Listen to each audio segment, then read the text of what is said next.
Hi, it's Mark Owen from Moose Marketing and PR, the editor of Punchline magazine, and welcome to Punchline Talks. Today I'm with David Jones from Evans Jones. David, great to see you again, mate. Here we are. Good afternoon. We're at Gloucester Quays. This is the fifth. Is it the fifth? It is the fifth. Yes. Fourth video of repurposing the high street. So Gloucester Quays, it's changed a lot, hasn't it? Crikey. As you know, Mark, I grew up in Gloucester and remember the docks from the late 60s to the 70s, and boy, you know, what a change we've seen. So, you know, on the corner we had a glass shop, we had a carpet shop, we had Cleve Motor salvage round the corner, if you remember. So very much a sort of subprime area where buildings were being used effectively, but probably only ground floor, for uses that, you know, probably couldn't find a home really anywhere else. And, you know, look at it now. Vibrant, you know, attractive, pulling people in, and, you know, the Quay Centre, what a fabulous success that has been. Yeah, Peel Holdings put in £600 million in the first lot. I think it was £50 million when they did the cinema. Absolutely. And of course, then then we had the recession, then we had the pandemic. I mean, goodness, well, they hung in there, didn't they? Good for them. You know, they got consent for, you know, primary bits in, you know, early 2000s, but pushed on through the recession and made that investment. And I think what is really critical and important, you know, from town centres, you know, all over the country, is what impact, you know, regeneration like this can have in pulling all sorts of different uses in. And you know, as we stand here today, you know, I think we have to deem it a resounding success. You know, not only in the first phase, which we, you know, stands behind me now, but the second phases which have come forward, and all that comes with that. And now, you know, Gloucester has been voted today by Rightmove, I think, one of the top 5 upward value places in the country. I mean, how fantastic is that? You wouldn't have said that 15-20 years ago, would you? We wouldn't have said that. Let's go down here, because this square has been regenerated as well. Obviously, we've got the Lord High Constable over there. Over there, that's where we used to have our meetings for the Gloucester Urban Regeneration Company. Obviously, I used to be a director of that for 8 years. And we talk about regeneration. Indeed, I mean, and it takes a long time. You know, the Magnificent Seven, that was supposed to be done in around 10 years. It's not been that, really. It's been 20 years. Yep. But regeneration takes a while, doesn't it? Well, I think the GHORC, as it was, you know, it was absolutely saw the potential for what regeneration could provide.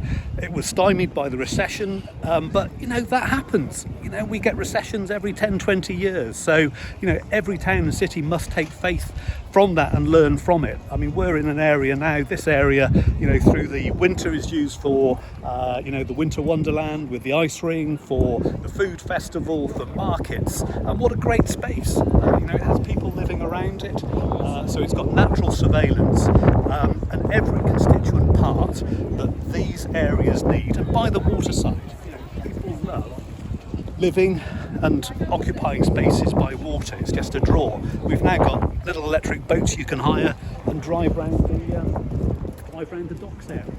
So, you know, the history of the docks, just to give you a little bit of stat. So it was opened in 1827, peak period between about 1850 to 1870, then started to tail off. Obviously Sharpness opened, so that took some of the bigger ships coming into the country. Smaller loads were then transferred and brought up to Gloucester and onto the Severn, to Stourbridge and beyond, and off it went, you know. So, you know, what a great pedigree of buildings it left, and surprisingly didn't stop trading as a port until about 1980, which is, you know, in our recent past, really. I mean, how amazing is that? But, you know, it stopped trading as a port. It then fell into decline, and then Peel Holdings and the Quays, and we see, you know, what we've got today. But it hasn't stopped there. So as we, you know, move forward, we see in the, you know, the distance there the food. Now this is a really exciting, for me, bit of regeneration. So that building has stood vacant from my personal memory for about 25 years. I've looked at it for various occupiers probably 4 times now, but now the food dock is converting that building and extending it and providing a space for local food retailers to provide a really, really valuable facility for the docks. But what it will do, because it's so visible, it's going to pull people from the quays through the docks, and, you know, I hope will help to open up the linkage to the city centre, and that has always been a little bit of the problem. So, Gloucester city centre is still work in progress. This area works really well, but we need to generate that linkage. And I know when I've looked at Blackfriars, it's always been about linkage, and that's always been the challenge. And I think the food dock is going to be one aspect that is really going to help to link those and bring those facilities together, and to help bring people right into the town centre. Now the other thing is, you're right obviously about the food dock, but on the other side of the prison, Yep. that could also, if that was regenerated, which is what we're waiting for, is the missing piece, shall we say, of the Magnificent seventh of the Magnificent Seven, the one current failure, if we can call it a failure, or work in progress. I mean, it's been bought by we don't like the word Town and City, but it seems to be sitting there waiting for redevelopment. They've had various consents, and it's always about viability. But hey, look, if Rightmove are saying Gloucester is the 5th highest rising place in the country, then that has got to give confidence to whether it's Town and City or another developer to come forward and to redevelop that building. It is all about ultimately capitalism. If the money is there and the value is right, then people will develop. And I'm seeing a lot of money come into Gloucester now, not through only the levelling up fund, but that's helping to pump crime matters, but also as those values rise, and developers I speak to are very confident now about building in Gloucester. They wouldn't have been 10-15 years ago.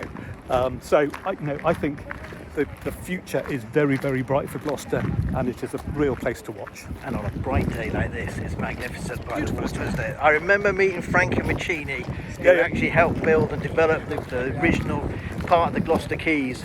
And he said to me, watch this is going to be huge. Watch this space. Watch this space. Okay, it's taken a while, but look at it. Look at the boats here and the quality of the boats. And it's there, they're going up. There's a bit of money sloshing around in that city. And do you know what? A lot of people don't like the mast. Well, but actually, public realm is a modern art. It's great, and I quite like. People don't like it. Weirdly, I think if art is to it's got to stimulate discussion, and some of that discussion will be I don't like it very much. Brilliant. Some people will love it. So if you're pleasing everybody, then you're probably not getting it quite right. And here we are, just by the food dock now.